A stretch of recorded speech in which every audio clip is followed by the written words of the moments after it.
On this week's episode, we have Alice Bennett. Hi, Alice. Hello. Hello, hello. How are you? I'm good. I'm really, really good. How are you? Yeah, not too shabby at all. Not too shabby. I mean, the sun's sort of out at the moment where I am, so by British weather standards, I'm doing pretty good. Yeah, I think we've got similar weather. I'm just happy it's not raining. That's, Oh my I goodness think me. Yeah. In that's, this country, you get 5 good days of sun and then it's rain and wet, and then that's it. That's the British summer. You go, well, we've got 5 days, so yeah, that's it, really. Yep. no seasons over here. Well, thank you so much for joining and sharing your story here today. Could you just give an introduction to you? Who is Alice Bennett? Sure. Who is Alice Bennett? That's the question. I'm a young professional. I'm currently working in the finance sector within the project management space. Um, Before that, I spent 3 years working in charity, and then before that, studied a degree in history at Southampton University. Um, Between all that, a mixture of locations. I worked in Swindon for a period, then I moved to London for a year to work in the city itself in banking, and Mm. I've just recently moved back to Swindon. So a bit here, there, and everywhere, really. Yeah, that sounds like a great adventure. And just in terms of, I guess, that move to London and then back again, could you tell us some more about that? Yeah, absolutely. So working for the financial institution working at, um, basically I'm on a development scheme, a 2-year development scheme, and an opportunity arose from that to work in the central London offices on Threadneedle Street. At the time, it seemed like a crazy idea for me to do that, because I was a small town girl, born and bred, hail from rural Cotswold area where the nearest town was 10 miles away. So that side of things. But I'd recently broken up with my long-term boyfriend, and I was looking for a new challenge, something to push me out of my comfort zone. And I said the London opportunity came up, so I grasped it with both hands and took on the opportunity to try something new, give it a go. What is there to lose? Young, free, independent. If Yeah. I didn't do it then, I'd never do it, really. I think that's so true. I think it's something that lots of people can relate to, that whole moment where something kind of gets put in your face and it's like, wait, I actually have nothing to lose and this is the time of my life to try it out. So I think it's very admirable that you saw it that way and kind of grabbed it with both hands and went on that adventure. And then in terms of moving back, so what were your reasons, I guess, for moving back? Was the opportunity just for that set period or? So it was a funny old process. So originally I was meant to be in London for 8 months, Mm. and then circumstances changed with my rental contract that I had to sign up for an additional. I had to sign up on 6-month rotation, sign a lease. Otherwise, basically, I'd have to continue paying rent regardless. Yeah. Um, it was a bit of a tough conversation to have with my line manager, who was Swindon based, and just trying to explain to her, look, this is the situation in London. It's different to Swindon. It's different to anywhere else in the world. And we negotiated through that, and I was able to secure a sort of different work in a different part of the organisation. But I had to, find my own way. I had to negotiate it with the agents, with work placement people. So it lasted into a year when it should have been 8 months originally. But at the same time, I was enjoying London. That wasn't a like, oh my God, I've got to drag my feet for these Yeah, I'm extra not four trapped. months.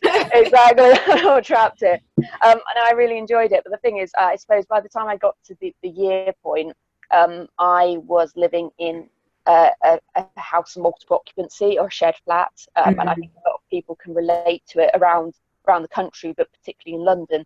This idea of you have a flat that was originally built in the 70s for a 3-person family, and now is crammed with five adults that could have up to a partner each. So you've got, Mm. at its worst point, 10 people in a flat made for a family of 3. So the overcrowding situation was just getting very quite unbearable at points, with no communal space, no garden, because the only balcony area belongs to the living room, which is effectively a bedroom.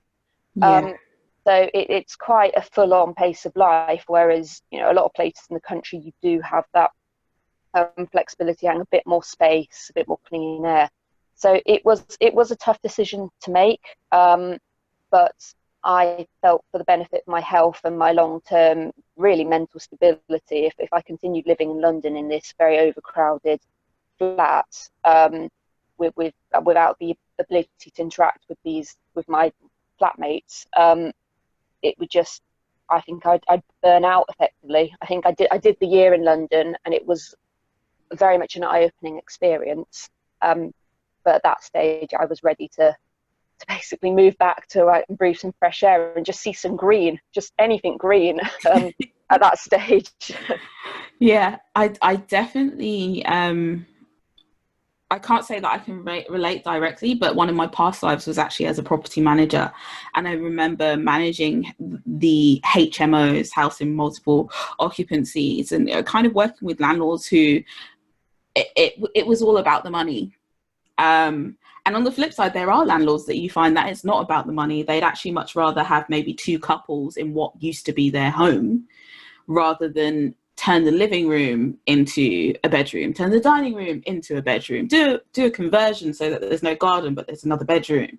Do you know what I mean? I think that that attitude within the private sector can mean that you end up in quite unbearable situations and kind of squeezed in like sardines, which people just think only happens in terms of public sector, but you can be paying quite a hefty rent to share a place with just a lot of people, where you can't really feel community within your house, and you kind of want to get home and just lock yourself in your bedroom because that's your space.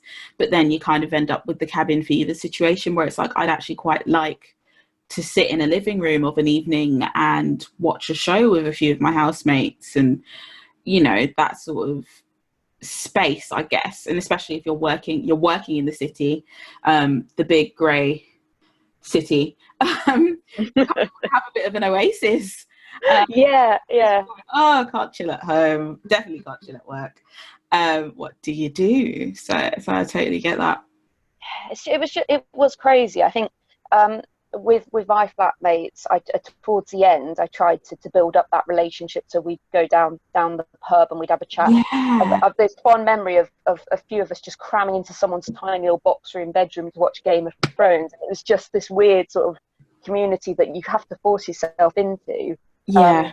Like I said, there was no communal space. It was, everyone had a bedroom, and a bedroom could be a wall-to-wall mattress, and that was it really. But you know, it was at times, you know, you have those moments of happiness and joy sandwiched by, you know, the letters coming through the mailbox of, you haven't paid the council tax, and me going, well, our rent includes the council tax. And those really awkward conversations I had to have with citizens advice and bailiffs to say, you know, we pay our rent, it says in our contract it includes the council tax. That's, you know, and that is the thing. So I know there are some really good landlords in London and people that are really honourable, but then it's at the point where you have to sign a contract, and you have to, you know, you have that 5 minutes before, you know, someone else is going to come and look at a room or a property.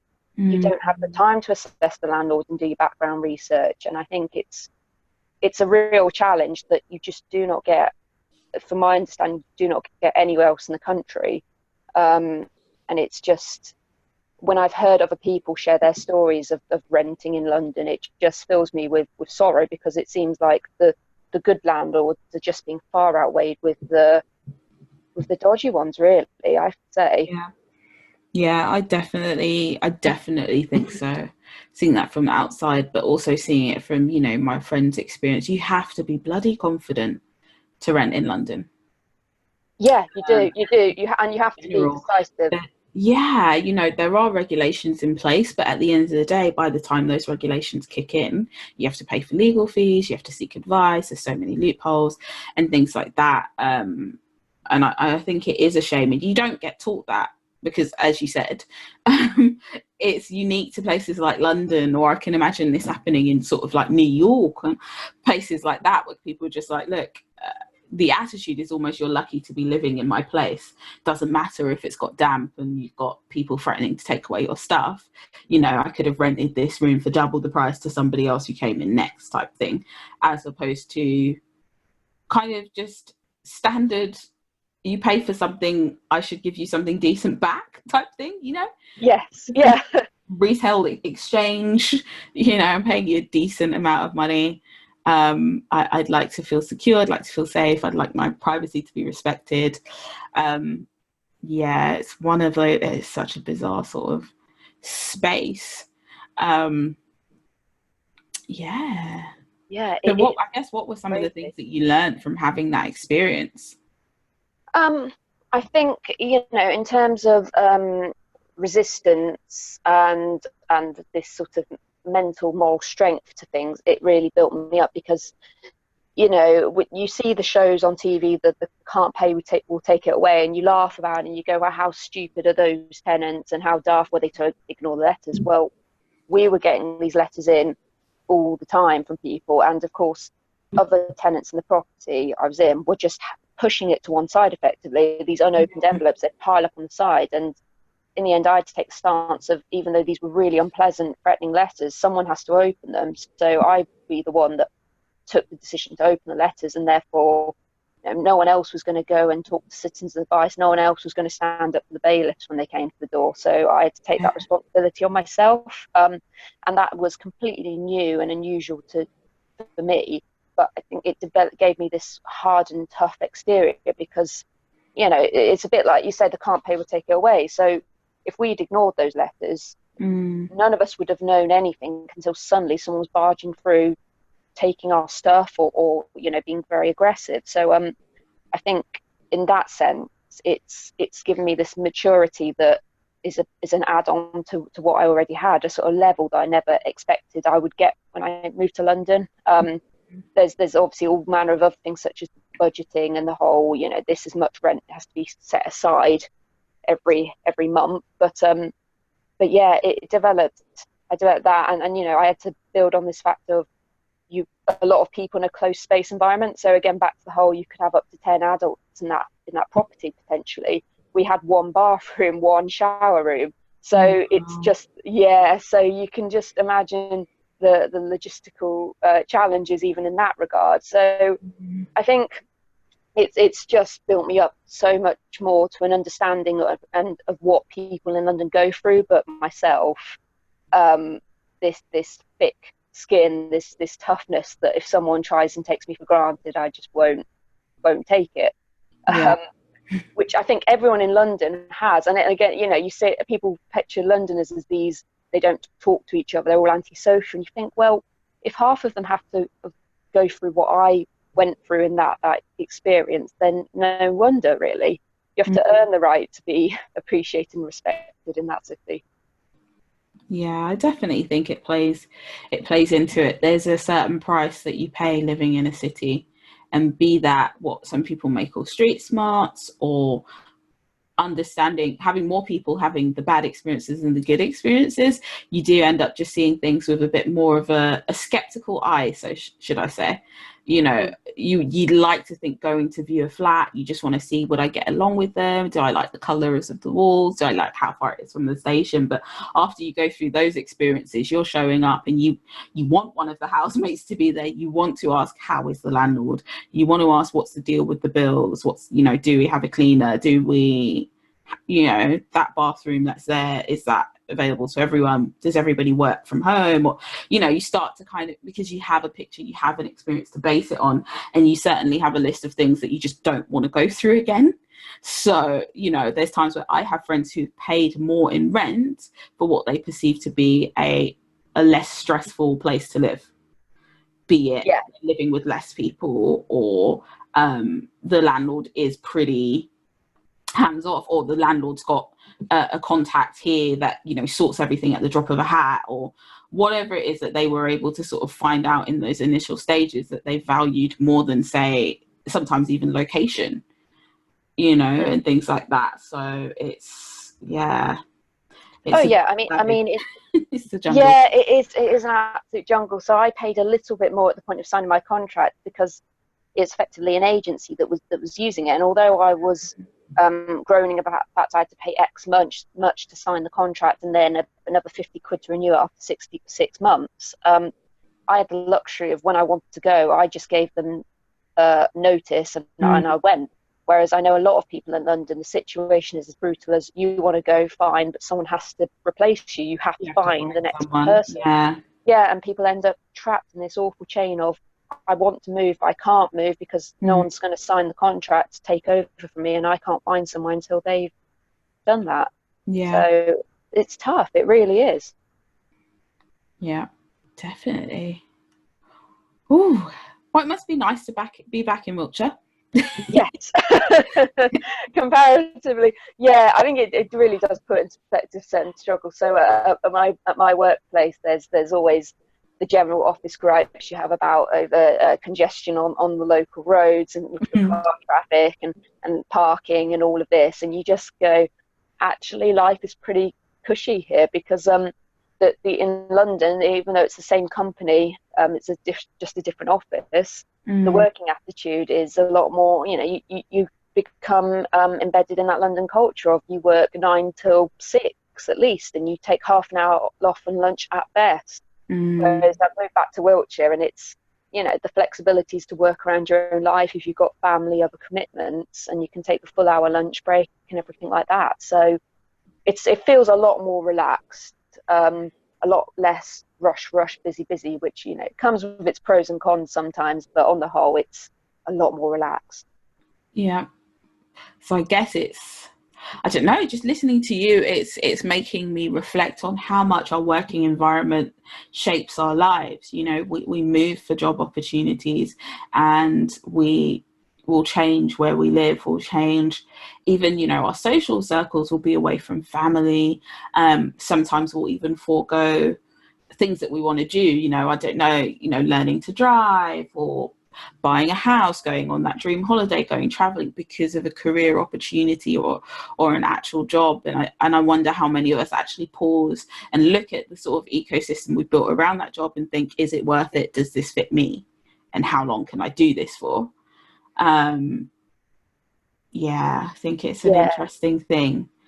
Because not all opportunities are made equal, and I do think, one thing that I've learned sort of growing into adulthood is that saying yes to one thing is saying no to another, and that's not necessarily a bad thing. It's just a way of looking at decisions, and sort of weighing it up and realizing that in all of these things we do have choices. We don't have to stay here. Like, I work in central London. I do not live in central London. I have no desire to live in central London.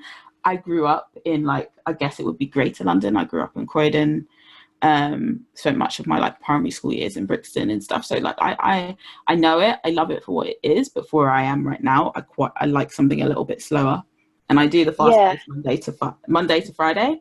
Yep. I'm in the city, I do the 9 till 5:30, and I enjoy going to a bar and all that stuff. But when it comes to my own free time, or what I would call my home or my sanctuary, I need it to be a different pace. So yeah. Well, no, exactly, and that was for me weighing up the options of going, yay, it's great that after work every day I could go to the Tate Modern every night and see the art, or walk along Tower Bridge and just roll my eyes as I ruin yet another selfie from the tourists on that bridge, and take great pride in that. Yeah, that's great. But is it worth coming back to a large tower block of flats where you can hear people perhaps shouting outside, or the walls are paper thin, so you can hear everything happening in the next flat, or even in the next room. So I know what you mean. It is swings and roundabouts, and sometimes we don't sit down and go, actually, are we rose tinting the good things? So was I rose tinting the idea of me going to Tate Modern, or being able to take these amazing views on the South Bank every day because I could, and overlooking just the really at points quite squalid conditions I was living in, to sacrifice for it. Yeah, sacrifice. Yeah. That's a sexy way of putting it. Sacrifice. Tate versus peace. I know. You're really making me think of about it, and I was just like, yeah, it's an interesting thing.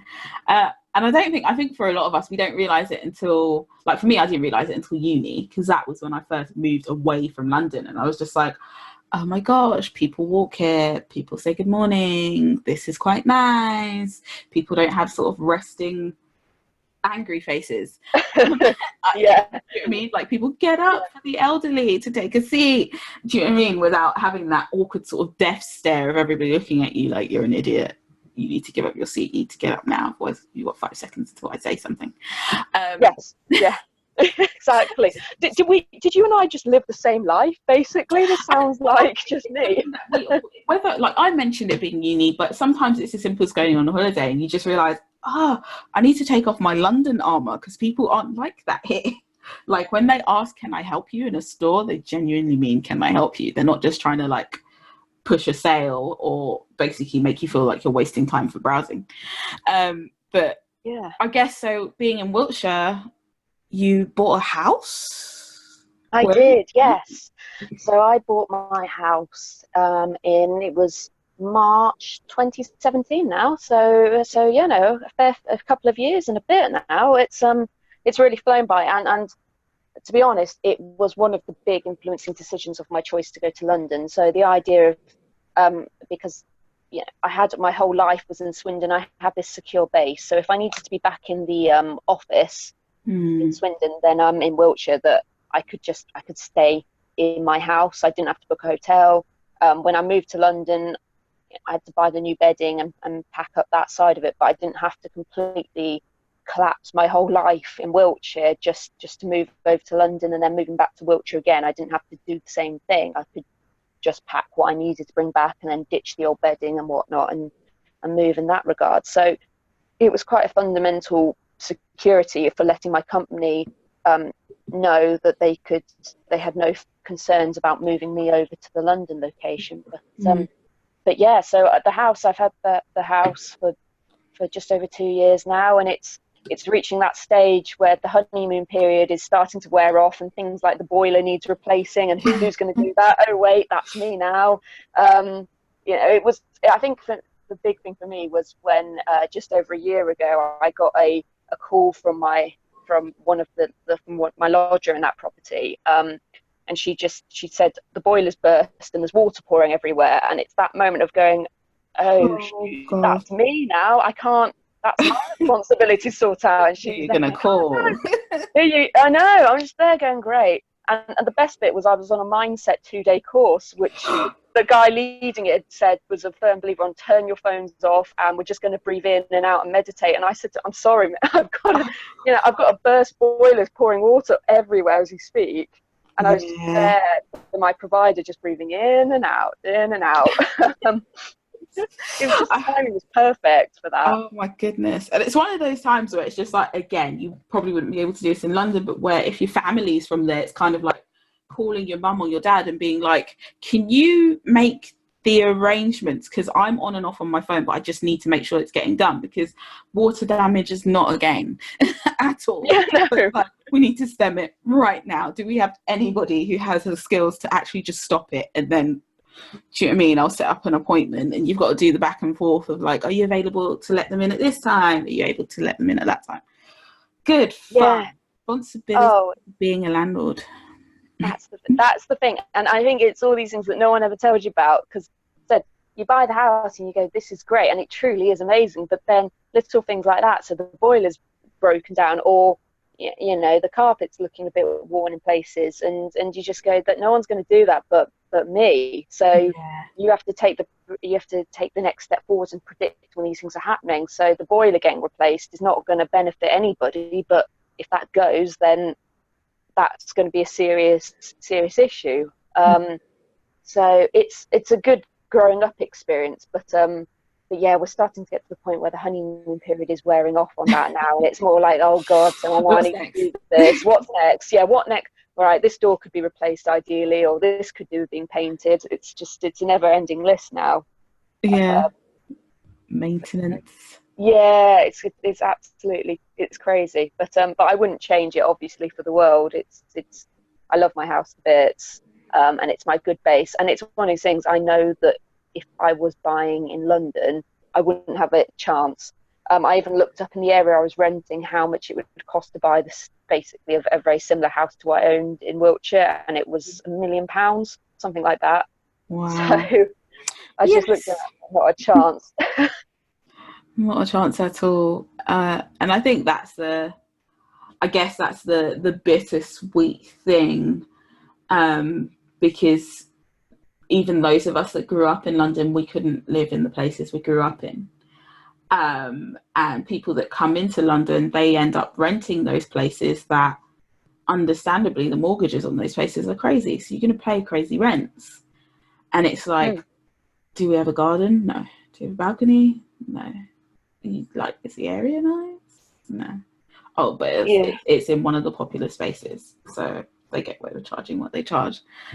And it swings and roundabouts, because I think there are so many people who would buy a house if it was more affordable, to do so. And when I say people, I mean young professionals, like on decent salaries, done well for themselves, saving and all of those things. It's just so tough to sort of break into. Yeah. How was your journey, I guess, towards home ownership? And I guess, how long was that a goal for you? Like, what did you see it as? Why was that on your list? So this is the big thing. This is where I've come from with the whole championing of helping younger people to buy, because for me, I started saving for my house when I was 12 years old. So I stem from a family of very religious savers, and you save money, you're savvy, you don't go wasting it away on I don't know, on expensive clothes when you don't need them, or avocados if you're not going to eat them, and stuff like that. Avocados, gold rush. Avocados, I mean, this is the thing. If you want to buy a house, you have to sacrifice avocados, and I can understand it is a very tough decision to make. um, but yeah, so that's the family I came from, really. And so at the age of 12, I remember fondly having a geography lesson with a teacher called Ms. Stevens, and she said to all of us at the age of 12, you need to start saving for your retirement now, otherwise you're going to be broke and you're not going to have any money at all, and start saving now. Wow. Oh my God. So I went back to my parents and I just recited this to them, and they were going, seriously, Alice, no, don't go over the top. That's just Top. crazy.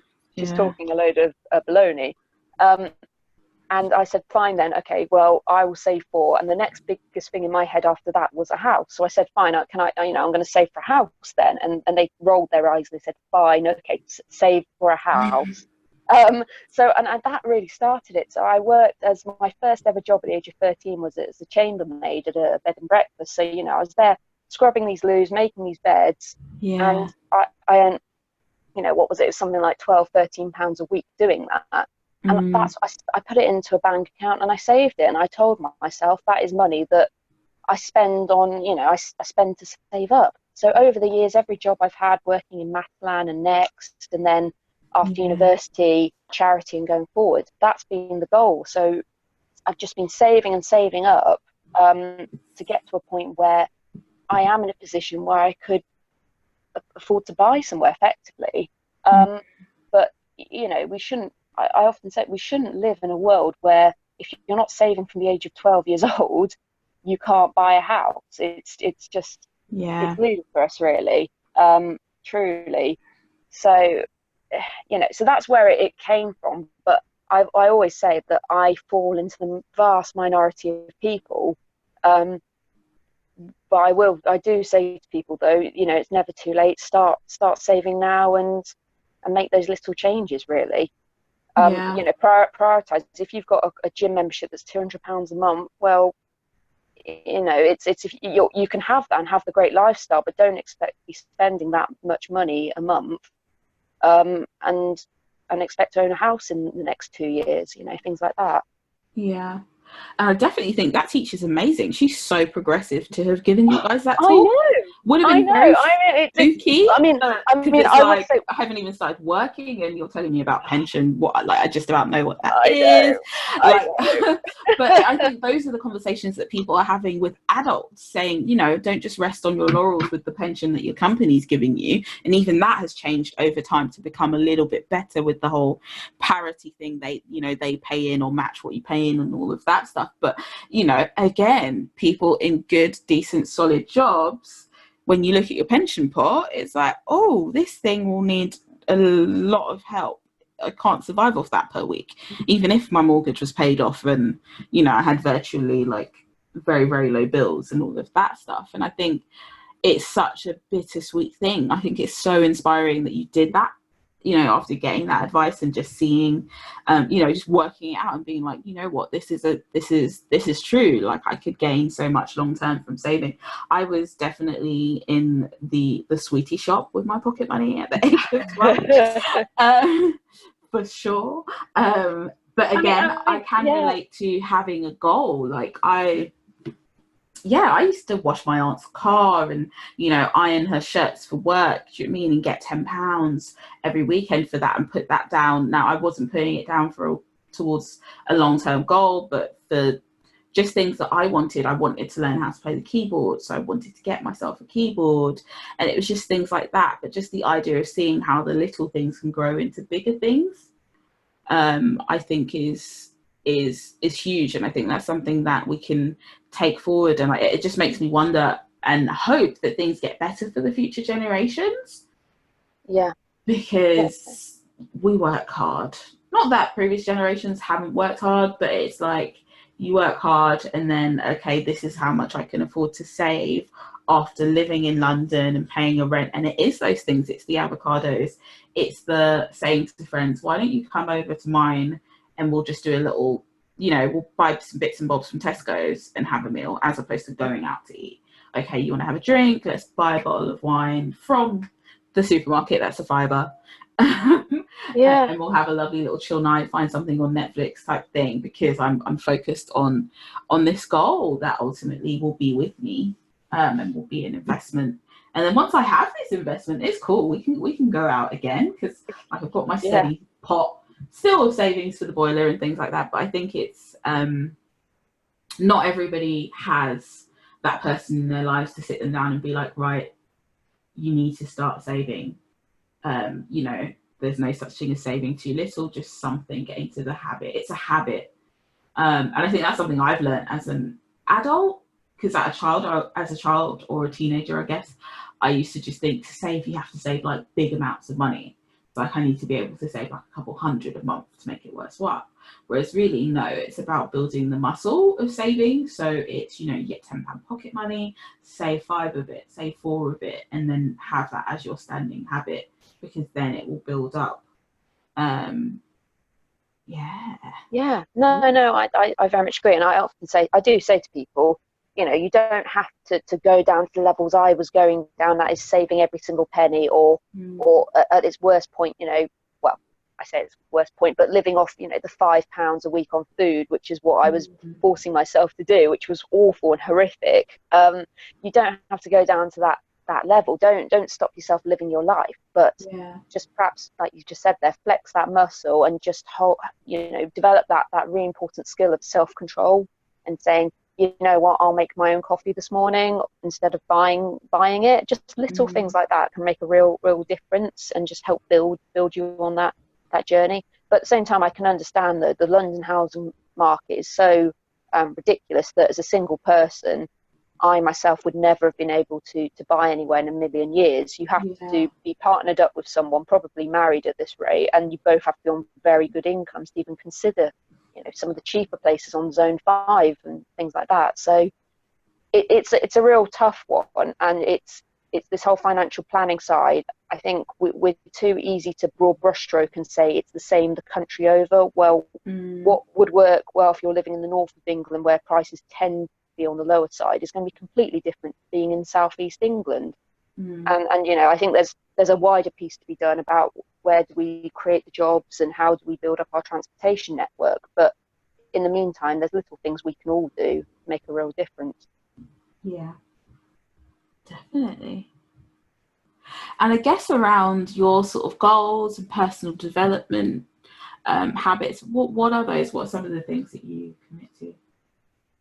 Um, so I have sort of two sets of goals in personal development. I have the work-based goals and development, which is this whole project management within finance, um, which is very sort of clear-cut, black and white. These are the set skills you need to have to progress in this career journey. And things that inside of work, they're very supportive and they're very good at helping me along with. And of course, then that is in complete contrast with outside of work, where I'm a freelance writer, and that's what I take great joy out of. I write comedy, which is complete polar opposite to finance, where it's very serious, black and white. We've got to do this for a set time. Whereas the comedy writing, where it's all about, for instance, I've just recently written a post about my exploits at speed dating and how horrifically funny and awful it can be. So I think that there is such a contrast between the two.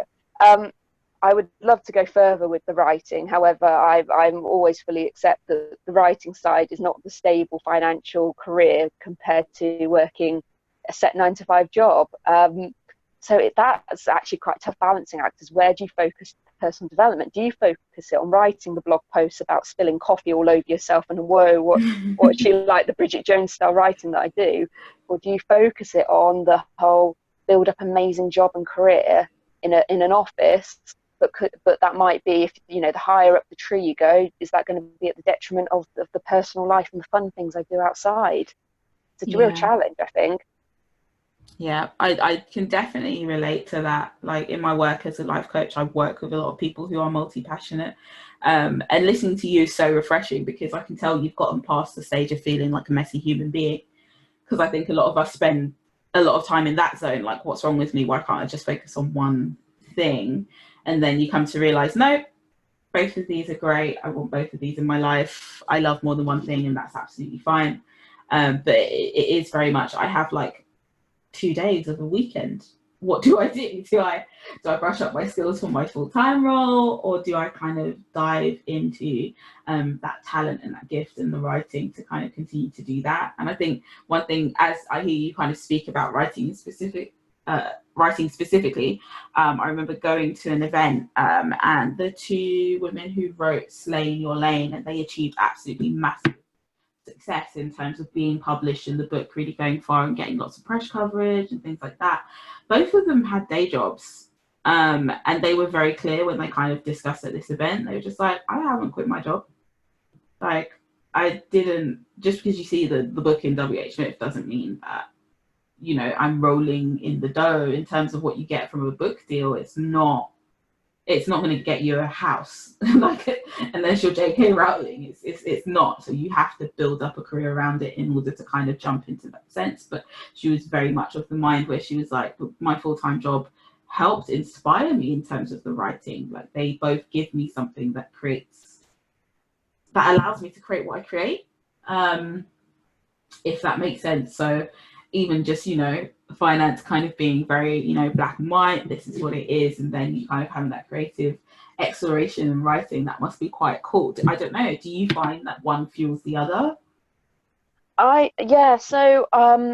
So before finance, which I've been in for now the past 2 years, I worked in charity, and before that, obviously doing the degree in history. So the degree, doing a history degree, I always I felt in the back of my mind I could do something creative. I wanted to be a bit more creative, but of course, when you're writing 4,000 words essays on Draining. how, well, yeah, I mean, especially in my final year, I was writing 4,000 word essays on how bodies decompose after execution, and you go, well, that's going to be Wow. a bit of a buzzkill, for if you're trying to then go, whoopsie, what have I done? I've stuck my heel in a donut today, ha ha.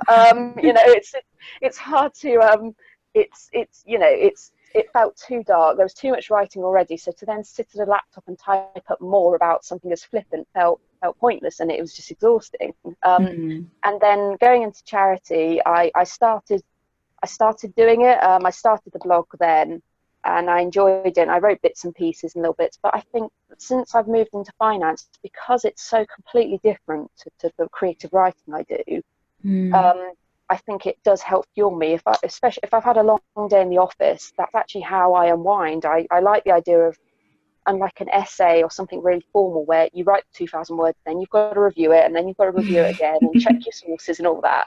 Yeah. Writing a blog post about the random shiz in my cupboard, I don't have to check that with anyone. I I just don't write need to that submit it anywhere. It's just, up. it is what it is. I mean, Publish. exactly. And to be honest, I think so. What's the point reviewing it? Because it's just going to read as wacky and random the second, third time round. Yeah. I've discovered this out of date spaghetti in the back of my cupboard, which I didn't think could be even out of date to start with. So it's stuff like that. I just post it, and I don't care. And I think over time it's made my writing style better, because the original posts were, in terms of grammar, sometimes they're all over the place. And I do review things now, but it's just that relaxation and freedom I get from it. And I go, well, there you go. I can see how I've spent my evenings. And at the end of the day, when you're lying there on your deathbed, you're not going to go, wow, I've seen some things. I've watched every episode of Love Island. That was quite an accomplishment. You're never going to go, that was a good time to spend my my life. You're never going to think that. So do something that you go, yeah, that was a good use of my time. That was really worthwhile doing. Even if to other people they might go, why on earth did that girl write about the contents of a cupboard? So yeah. And the finance side really does help, because it's just clear cut.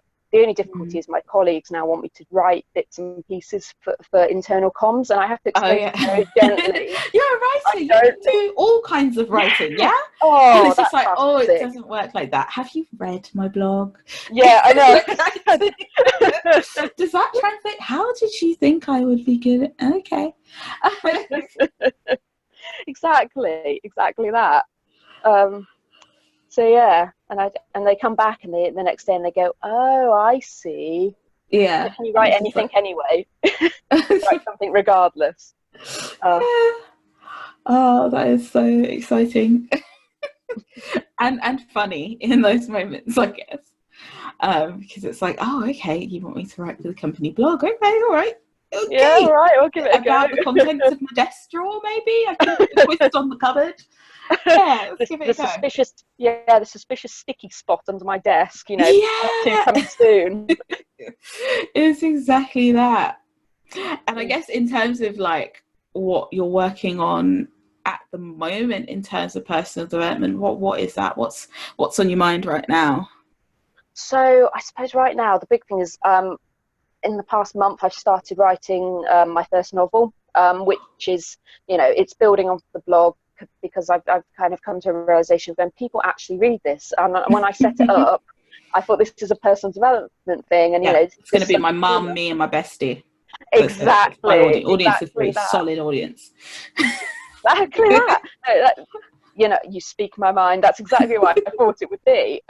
And lo and behold, now I do get people in the office and friends that will stop me and go, oh, so I read your blog. And suddenly I get very, if you can imagine, I used to just tighten up. I'd be just like, oh my God, you've read my blog. Yeah, and which one?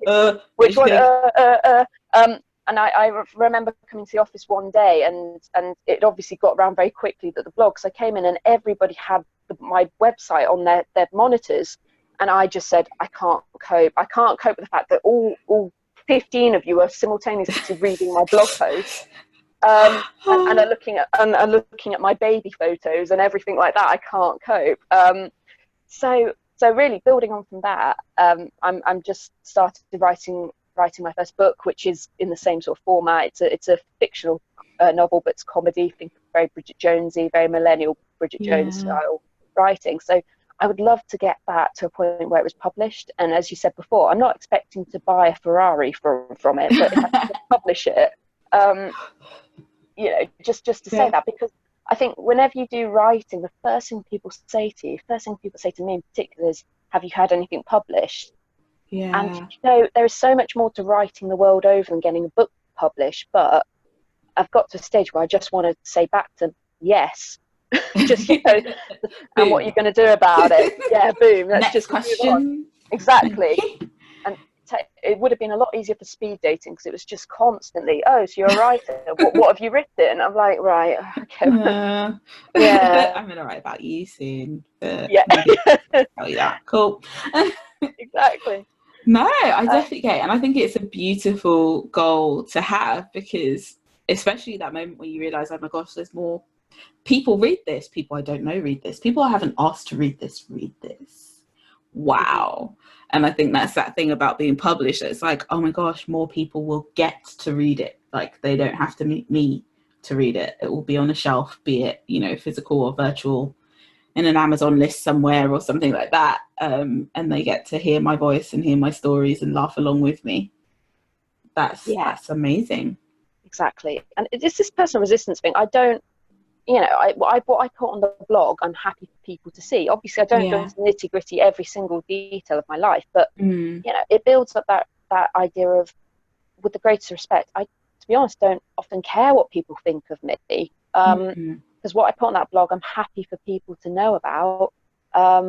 So whatever opinion you have of me and my writing, I just water off a duck's back to me now. If you love me, then great, big thumbs up. If you disagree with me, or you think I'm a bit too weird, then that's your own opinion. I don't want to be everyone's cup of tea. Well, exactly. No, exactly. It's like, not even that. Like, I know I'm not going to be, and I like it that way. So it's funny. So to quote speed dating once again, because it seems to be the only thing I keep coming back to all the time. But there was one guy which I met there, and he sat down, and one of the first things, first thing he said to me was, you're clearly a dominatrix. And I was like, wow, okay, that's a bit forward in the first 10 seconds.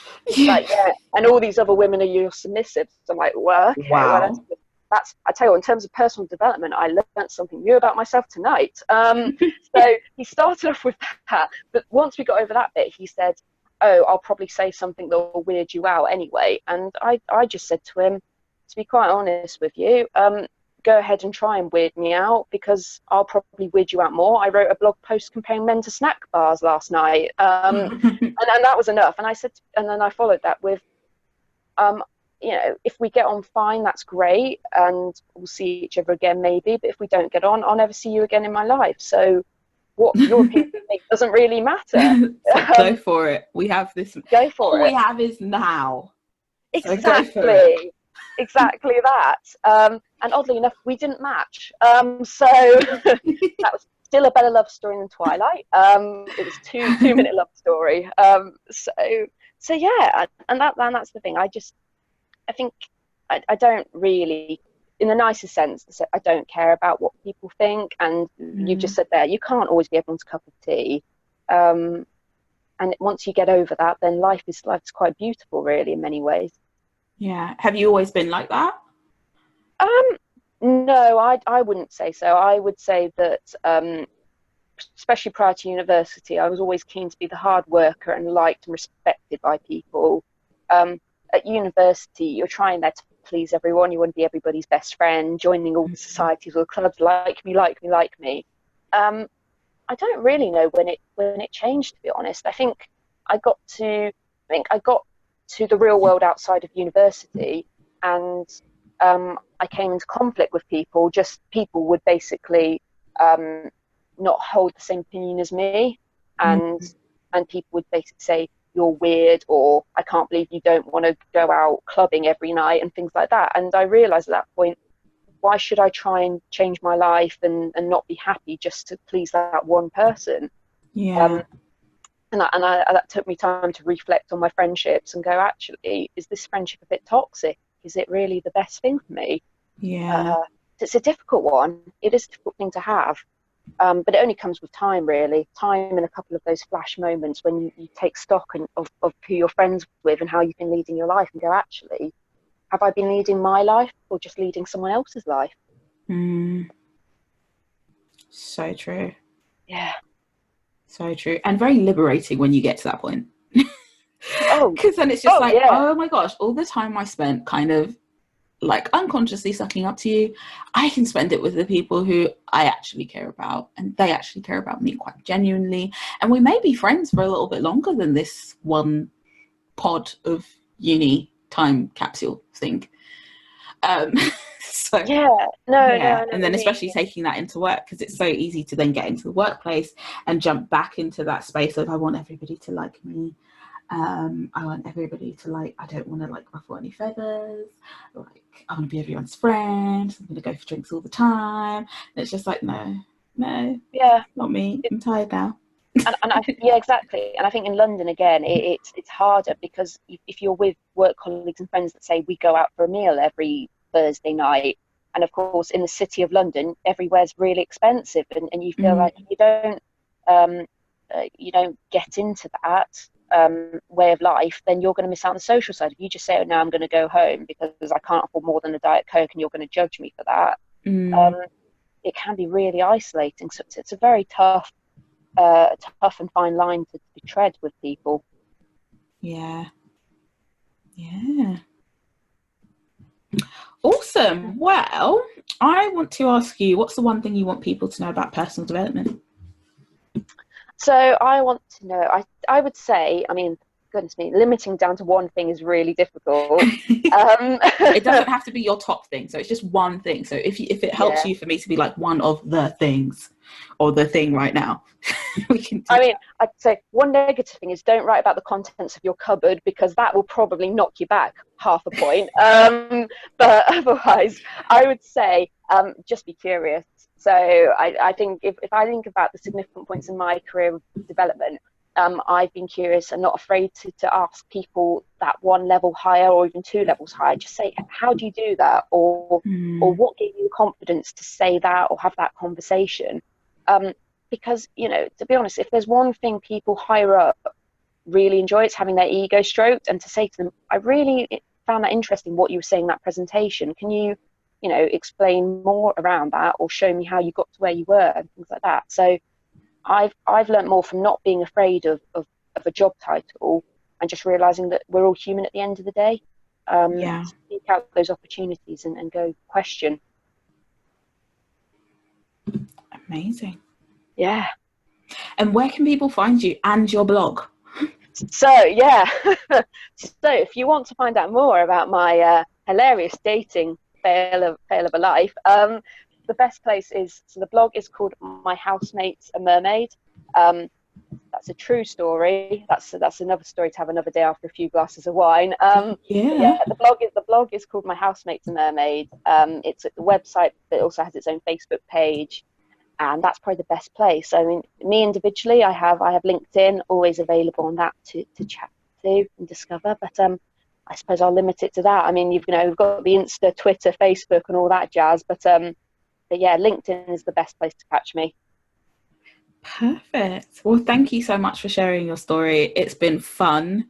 It's made me think about life. Made you think And about also laugh avocados? about it. Yeah, avocados versus roof overhead. Ooh, Oh, it's a tough choice, one. choice, choice, Yeah, choice. But yeah, it's been absolutely amazing. Thank you so much for sharing.